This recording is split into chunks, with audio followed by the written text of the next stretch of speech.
Hey everyone, it's Kai from Cool Collectibles back again for another review. This time it's the LEGO Set 75276 Stormtrooper helmet.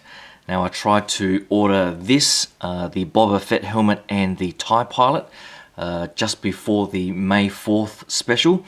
And I think they released them in mid to late April, but they sold out pretty quickly, so I didn't manage to get it along with the UCS A-Wing.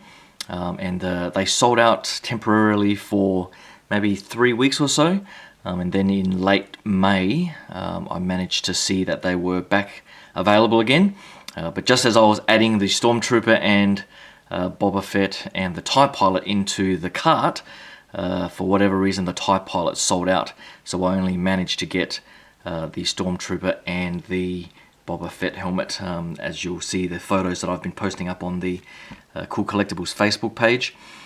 So I'll have to wait until I can get the TIE Pilot from, say, the Big W toy sale that's coming up in the next couple of days, or hopefully it comes back up on sale at the LEGO store. I did use about $30 or so in VIP point discount, so it wasn't too bad a price. The box here is pretty nice. I'll just move this guy out the way. The box is pretty nice. I guess they've started changing their marketing strategy, I guess. So it's similar to the A-Wing box sort of art and so on. It's, as you can see, marketed towards 18 plus. And I think LEGO really needs to decide exactly how they want to do this, because if they're marketing this as 18 plus for adults, then they shouldn't be using friggin' stickers. Because that pisses me off no end, that these supposedly high-end collectible items, they're still going with stickers. The Boba Fett didn't have any, and I'll post a review of that next, but I'll get to the stickers for this Stormtrooper set in a second. So that's the back of the box art. The box art overall is pretty nice if you want to display it with the helmet, but I don't really have enough room for that, so this box will probably end up going in the recycling bin, like pretty much all the other boxes that I've got.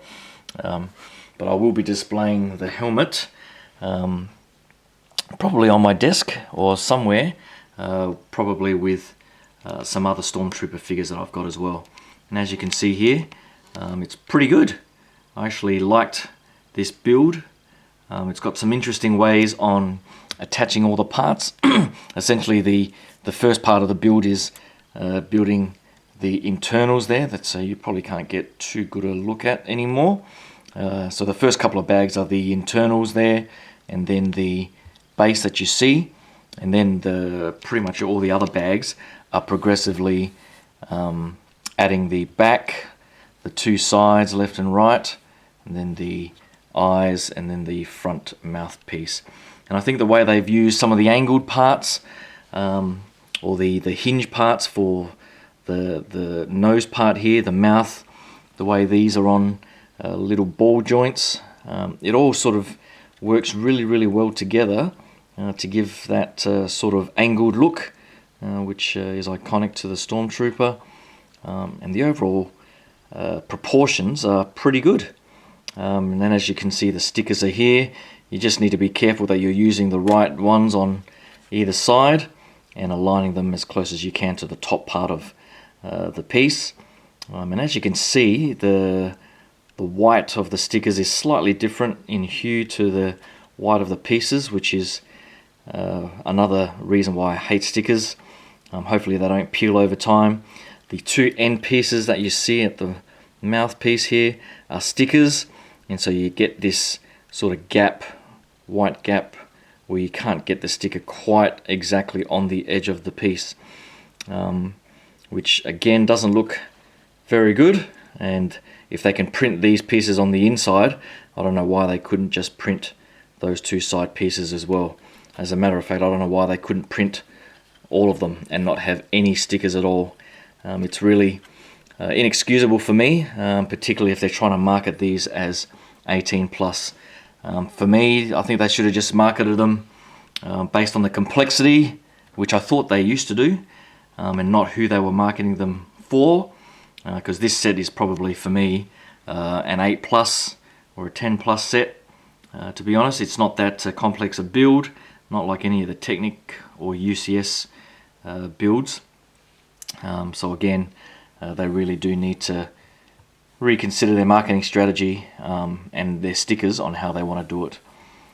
The back here, I do like the way they've done all of this curve piece and the way it bulges out. It is pretty accurate to a life-size Stormtrooper helmet.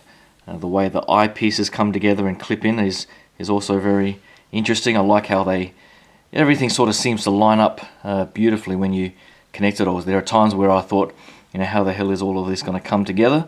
But in the end, it comes together really nicely. And I do like those sort of mouthpieces that you see there. I think those are replaced with the tubes or something for the TIE Pilot. So it'll be interesting once I get that to see how that works. For the plaque, thank God they didn't use a sticker there. So that's a unique print with the Stormtrooper. I'm assuming they might be able to reuse that on other sets. But if they can do that, I don't know why they can't do that for the UCS plaques, which really do deserve a print as opposed to a sticker. The base itself is really nice and sturdy. It attaches to the bottom of the helmet. I actually thought the helmets just sort of sat on top and you could lift the helmet up. But the fact that it all sticks together and is assembled together is probably the best way to go, just for stability and strength.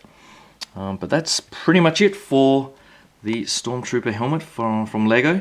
I really do hope they continue this series and not just stop at these three. That would be a big wasted opportunity, if you ask me. I'm looking forward to hopefully getting a Vader, a Royal Guard, Scout Trooper, Snow Trooper, all the classic OT troopers and so on. And I guess they could go to town on this sort of series with all the Clone Trooper variants as well. So hopefully we get some of the OT characters first, and then they can do some of the prequel or even sequel trilogy figures.